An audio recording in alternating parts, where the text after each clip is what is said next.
I'm gonna get up and leave in a second, but. You can sit there, you just can't contribute. Cool. Everybody can sit at the table. Is this one on? It's supposed Do to. we have some people online? Hank is online. Thank you. Somehow there was something like, well, that was the wrong. There it goes. Okay. Am I leading this discussion? Yes, you are, because your name is on here. Yes, I understand what we're talking about, but I want to make sure that who's chairing this committee? Okay. That's So- why I was talking with you. Yes, I'm here to consult and answer in any way that you need me to on this. And All right, so can we call the subcommittee, licensure subcommittee to order? And do we need to go through, Kim, why don't we start with the two easier ones on here? And I say the ones that we really didn't have any changes to. The one that was to convert a residency license to an IPL. And then the other one was, The add-on. I'm sorry, and the add-on. Yeah, let's do the add-on. So who do we have on the call? So far, I believe it's Hank, for sure. Dr. Wedding. Hi, Hank. Hi. Okay.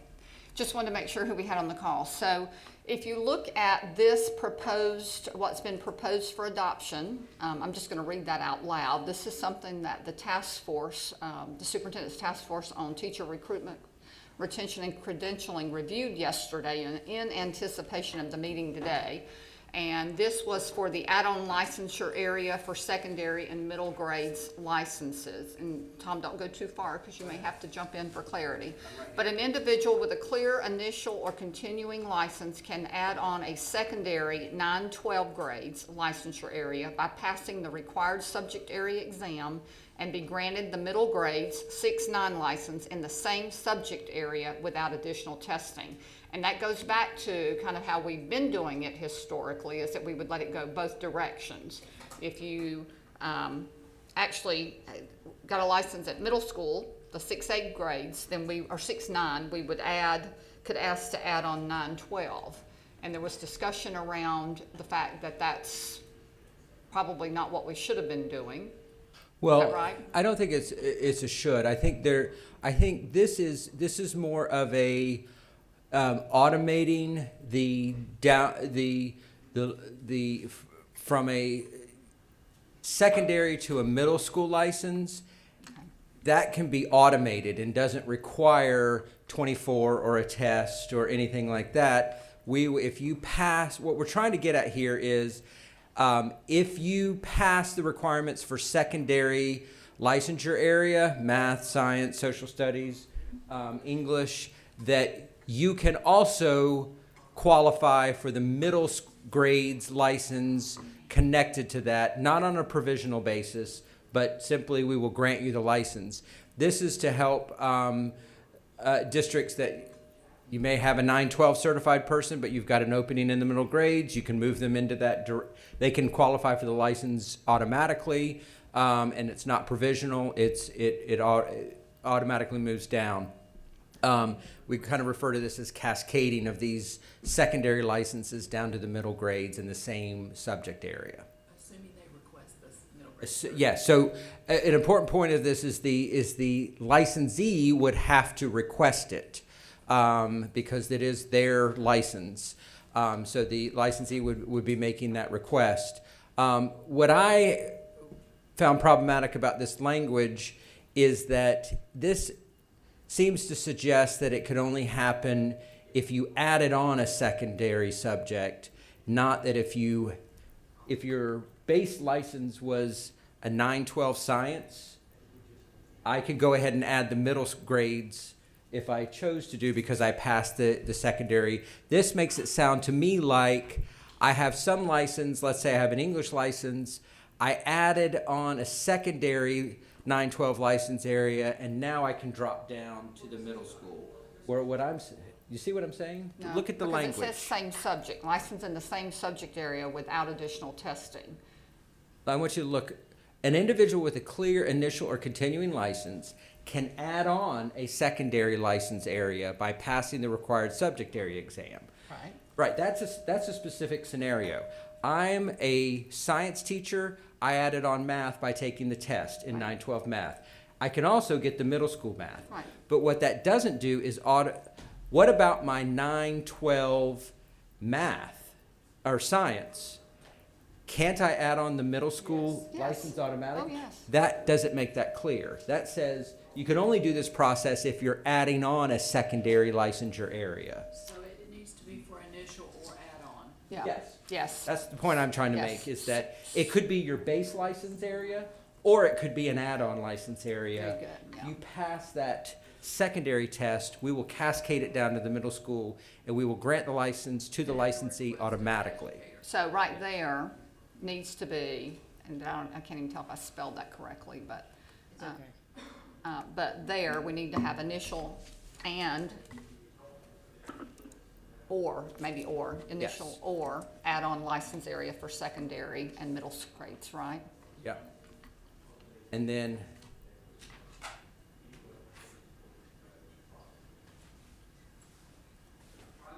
we need to make it clear in the rule itself that you can obtain the middle grades license either on a base license or on a license added. But doesn't it say that an individual with a clear initial?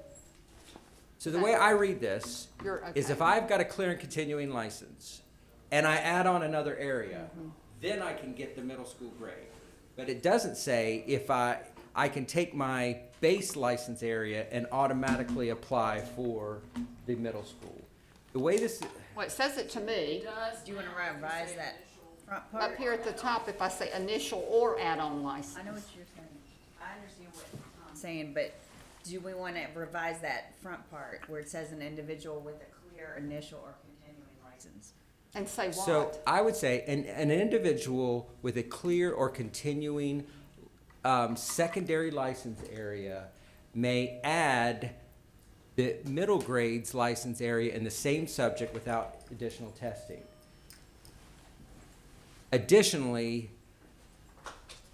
then now I want to say, if you added on an area as well by testing, you can get the middle grades license to that as well. Does that make sense? I don't know why you need to say that, because didn't you just capture it? So if you don't have to say that second part. So an individual with a clear or continuing secondary license, right? Yes, you're right. We yeah. can leave out the add-on because if you add it by test, that's a clear license. Okay. So So take this out? I think I'm doing the same thing that you're doing. An individual with a clear or continuing license in a secondary licensure area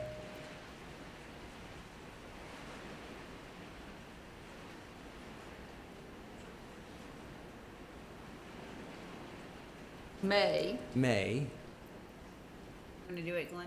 yes, You please. can probably see it better than me, cause my So, screen is an split. individual with a clear continuing secondary license and a secondary, well, see, you shouldn't say, individual with a clear or continuing license. let's say initial instead of clear.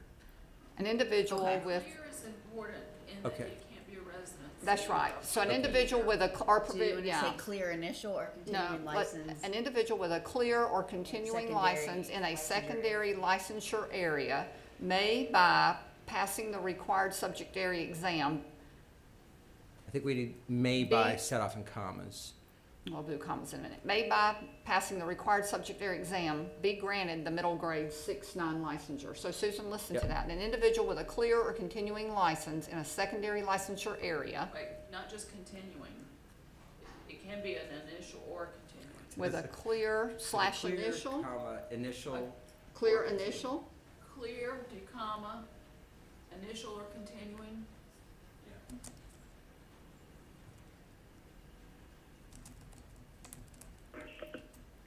so an individual with a clear, initial, or continuing license. Would you move your thing so I can see what that blue right there? Thank you. Sure. Can you move it like up here to the top? Move yours, yeah, because it's still showing as blue here for you typing. Oh, An individual with a clear, comma, initial, comma, or continuing license in a secondary licensure area may, y'all want commas there? Well, after the may, I think. May. I think after the may.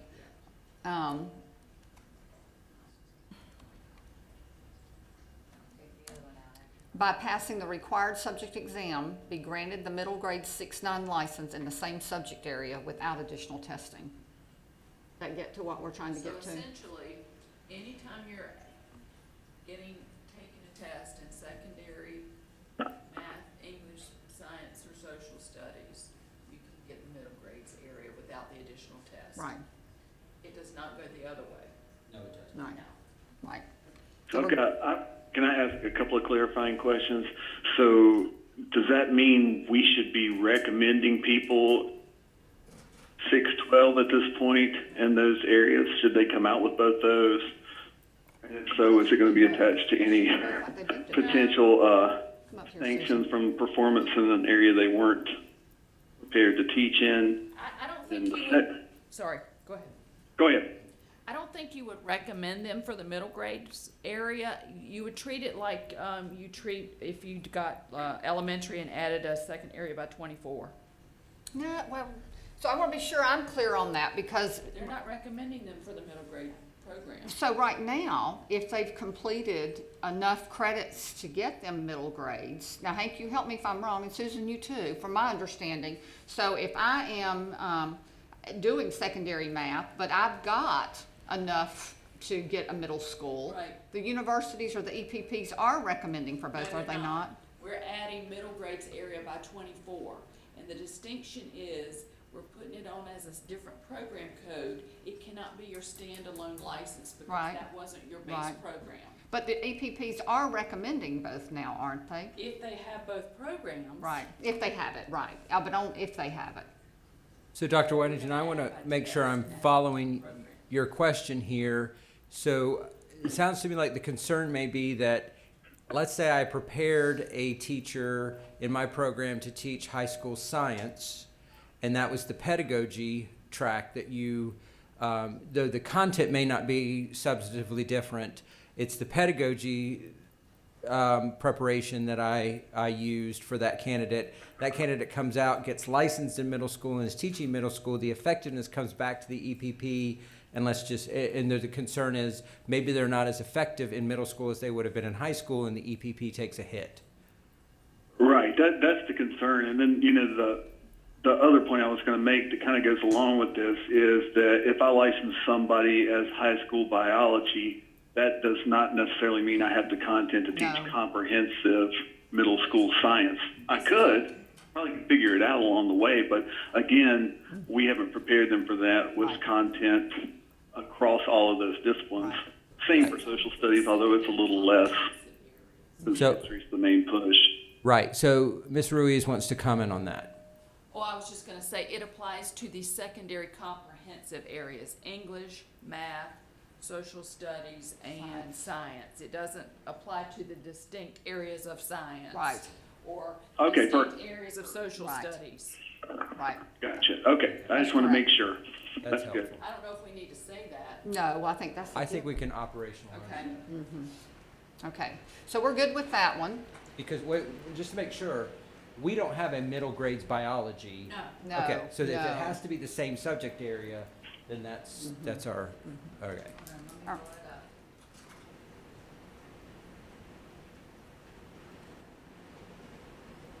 So the next one is the requirements to convert a residency license to an initial professional license. So residency license holders who complete all the academic, clinical, and professional requirements for licensure as prescribed for program completion by the EPP, except passing required licensure exams, may convert the license to an IPL prior to the expiration of the license. The expiration date of the IPL shall not extend beyond the expiration date of the second renewal of the licensee's residency license. So in essence, this is supposed to help us with that issue we have right now where I complete all my requirements of an RL in the year 1 of the program, but I've not completed my testing. And I have by law 3 full years to do that, right? And so EPPs are trying to figure out what is that? EPPs are trying to figure out what do they do, right, after that initial year without charging someone to stay aligned with their program. And Tom, you may want to qualify that for me. No. I think that's exactly right. I just want to make sure Dr. Weddington understands the intent of what we're doing here. So you as the residency collaborator, you've done your residency treatment for this for this candidate. The candidate only has testing requirements left. This allows that person to stop affiliating with you in order to just exercise his or her right to the full 3 years to pass the licensure exam without having to incur the costs of affiliating with the EPP. Yeah, I'm completely on board with that. Okay. That's great. All right. So we just had recognized that we didn't write it that way in the original policy, that it was all about conversion. Now, I will say on one thing on that, and let me just check with Susan on this, if we could go back to that policy real quick. Prior to the expiration of the license. Right. So we don't want to write it in there if it's not important, because this would say, I mean, presumably, it feels like you could convert it at the annual termination of that year of residency, because you've already paid your EPP. Well, you can do that. I mean, Right, that's so you gonna just be- wait till the end.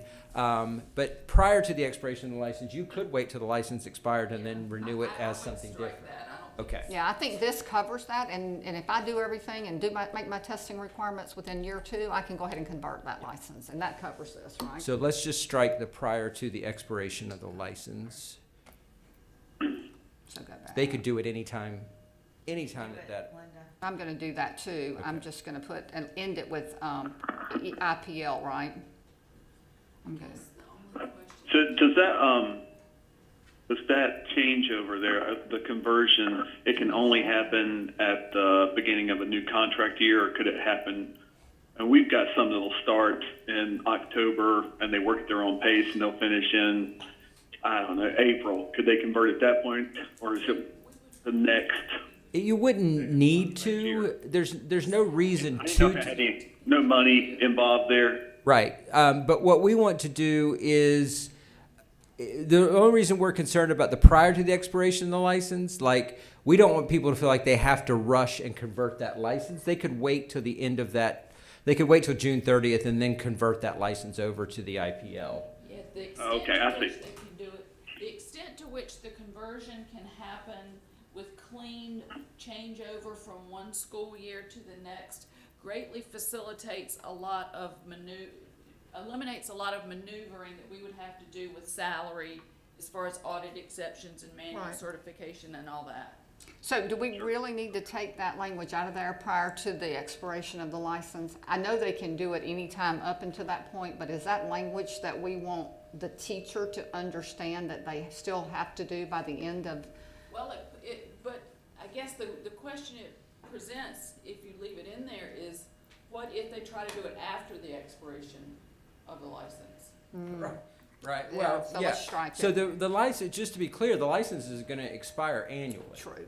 So some action has to be taken. Now, whether it's renewing the residency or converting it to an IPL, something's going to happen, or the license goes away. Right, So right. So we'll strike that unless somebody has a, I just don't want to be construed with. Problem is clarifying which license we're talking about. Is what comes to my mind. Are we talking about the residency license in that year, or are we talking you have to, before your 3 years of an IPL would run out? well, it's requirements to convert a residency license to an IPL, period. That's it. Yeah, I think that works. So if if you start in the residency program in 19, so year one would be 1920. So the term of extended term of your residency would only go out to 6/30/22. So if after year one in 1920, you've done everything except the testing, what you're suggesting here is that you would then for 20, 21, and 21/22 be on an initial license. That's right. That's right. That's And right. then you have to, by the end of that total of 3 years, you have to have met the testing requirement. Right, now, does the attempt in the first then apply to your residency year? 'Cause that's gonna. Sure, we'll send them a sternly worded letter in their first year Yeah, if they I don't mean- attempt. I'm good with this. I think this really captures what we need to capture. Yeah, and the last line makes it clear that that can't go beyond the second, the expiration date of the second renewal of the original residence. We So good I with think that? Yep. You good with that? Okay. And then the last.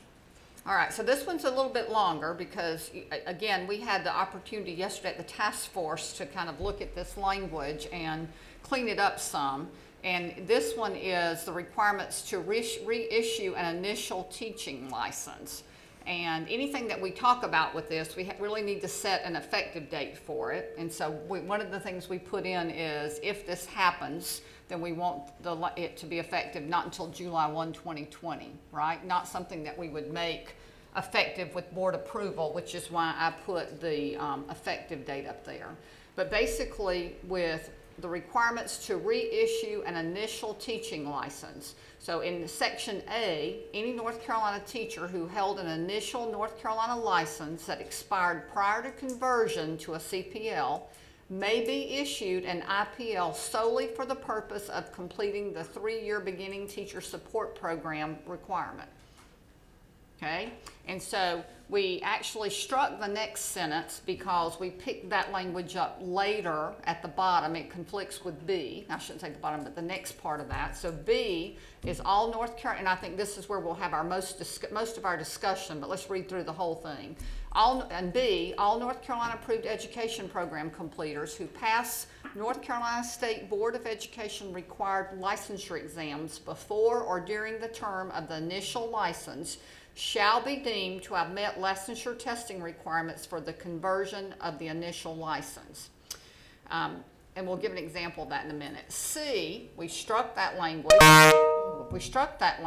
And underneath that had, if a North Carolina EPP completer teaches in another state and returns to North Carolina public schools with fewer than 3 years of teaching experience, then that individual must complete North Carolina licensure requirements for that specific subject area.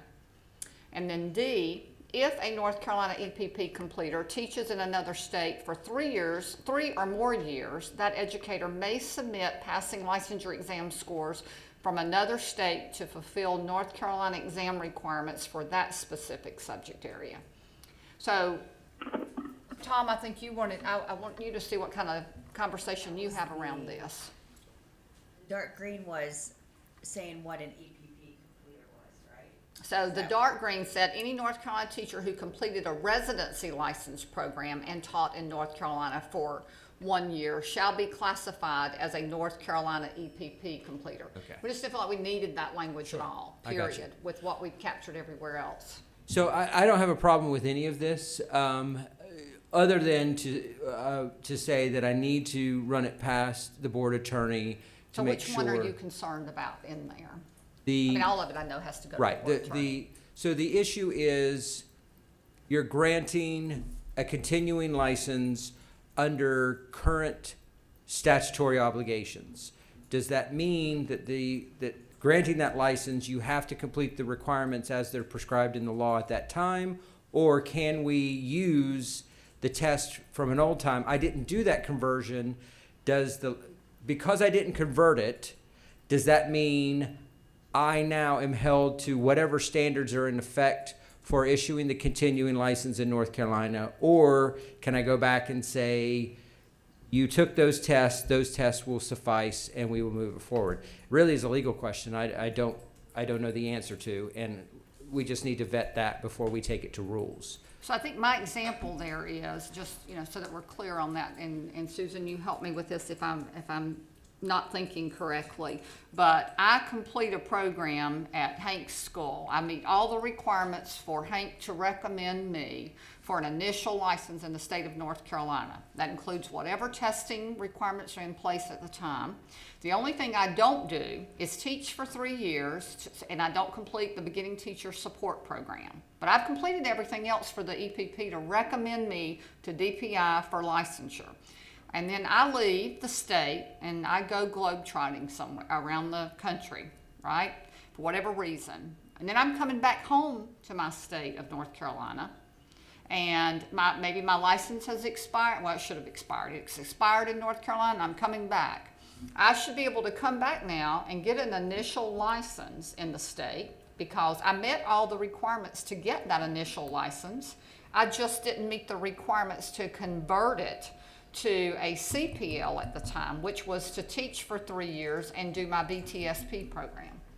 Right, Susan? I mean, that's where I see the language here. And so if legal doesn't agree with us on that, that means that every time there's a change in the law with testing requirements, those people have to, they're granted their initial license, they leave, they just didn't, they did everything to complete the initial license. The other 2 requirements are put on them by the State Board of Education, which are the BTSP, and legislation, but the BTSP program and the teaching of the 3 years. Those are the only 2 things that I've not done to convert. So that means if legal doesn't agree with this language, then we're coming back in and saying, whatever teacher that tries to come back home to North Carolina that's completed that program, they have to start all over again, basically. They got to do whatever testing's in place, and now they have to do whatever is required to convert to a continuing license. Well, I appreciate your construction of the argument, but I know I'm not arguing with you, but I just want to make sure I'm clearly your defense of the position. I totally get it, and I'm not disagreeing with it. I think what I'm asserting is, I think that's an attorney position, or that's a legal position of what does it mean to meet the requirements of a continuing license. Does it mean when you apply, until you have that continuing license, you are subject to the rules and conditions that are in place at the time you apply for it? Or does it mean at any time in the past, if you ever met part of those conditions carry forward? I don't know. I think a middle Can you go ground could first? be, perhaps a middle ground to discuss with the attorney is, do you wanna put a time limit on it? Yes. As a compromise to where, in the middle? So what would that be, Hank? What would be the arbitrary number that we would pull out of the air? I don't know. I don't know an arbitrary number to pick for it, but I think somebody who's been out for 10 years and maybe not have taught at all, we may not want to let right back in without showing us some proof that they can, especially if they're going to be attached to our numbers at the end of it all. If they completed our EPP, I don't know what a fair number is there. Mm-hmm. I guess my concern with that, Hank, is that, that's what the 3 years of the beginning teacher support program is supposed to kind of flesh out there is, they've completed the program, they've been recommended for an initial license, and yet, that 3 years of the initial license is giving them time to really show effectiveness, right? To be coached, supported, and demonstrate effectiveness. So, Right. But then that's really just your preparation. I guess what I'm saying is the further it gets away from when they were with us, I think the less impact our practices had on what's happening in the classroom at that time. So if it's 2 years ago and they just didn't convert, then that makes a lot of sense. If it's 10, 15 years ago, then chances are I've got an entirely new faculty, new curriculum, new requirements. I don't know how that attaches to me anymore. So for that, I think they would definitely be out of a cohort. Yeah, they that would we- not a attach completer to it. cohort, so that I don't see how they would enter into your accountability model. Because we wouldn't say, oh, this, because we're judging you based on the cohort of completion, a 3-year rolling cohort on your completers, not on the continuing license, not people who get a continuing license that came out of your program. Okay. So I don't think that's an issue. I mean, I would strongly say, write it this way. This is the way we want to recommend the rule. Our legal is going to look at all of our rules and make some determination on it. And the other step of this is we're going to take it to OAH, which is also full of attorneys. If we're violating the law, somebody's us going to know. tell us along the way that this is a violation Because of the law. even the data doesn't support that the test, any test, is producing an effective teacher. And any test that we get from Pearson or Praxis or whomever doesn't go back necessarily aligned with the EPP's curriculum. Well, I agree. I mean, but I guess what I'm trying to articulate is I don't know the point of making an argument of logic Right. in the face of just statutory language. I mean, and I think that line of logic would be important in advocating for a change in how they, or legislative change or legislative dispensation to allow for this. But what we're talking about right now is when we take this rule to attorneys who are going to review it before we're allowed to move it forward, is it going to pass muster? And I think that's the only reason I'm giving you the examples, because most likely you're going to be in the room presenting this, and I would like for you to have the examples from the field where our interpretation comes in, understanding completely Oh, yeah, that yeah. the legal interpretation is going to trump everything that we're saying here. If they read this and say, oh no, this violates, but I would love for them to have some definitive examples in there when you're talking about this, right? And Yeah.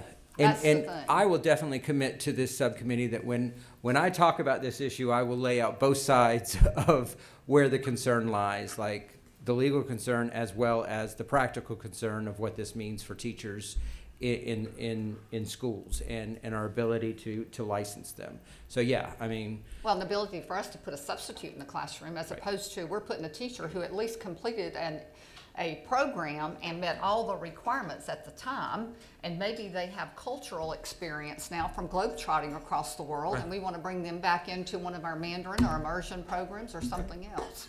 Right? Another good example for you, Tom. I think I think there's plenty of argument for doing it. Yes, and I think even if this is deemed to be kind of legally indefensible, this is something we can discuss with legislators as they enter the new session, because it's very clear from the fact that Andrew and I were asked to come present to the JLEOC on EPP and licensure issues that they intend to do something in this session. So this would be a good time if, I think we've got 2 shots at getting this the way we need it to be, a legal shot in rule, and then if that doesn't work, then an advocacy with the legislature for clarifying that piece.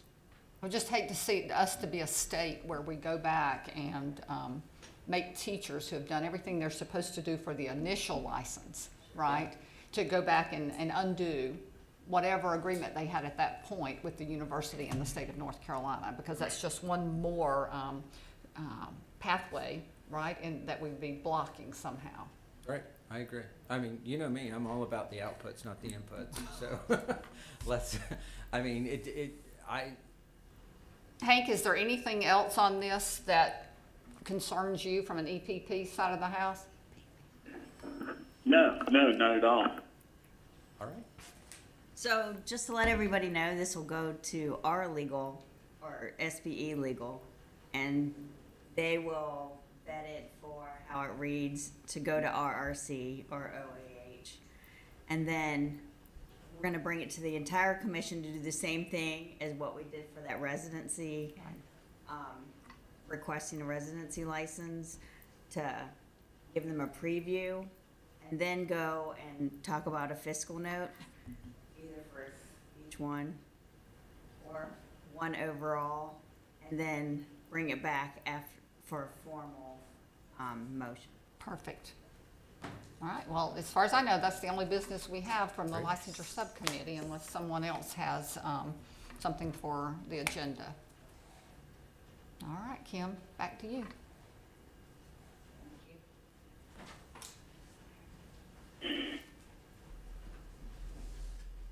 So are we officially? Are we adjourning, Kim? Adjourning, Kim? Yes. Okay. All right. Thank So, you. at this point, we will adjourn our licensure subcommittee. Thank you, Hank. Anybody else that's on the call? Thank you. Have a great one. All right, have a good day. Yeah, have a great day.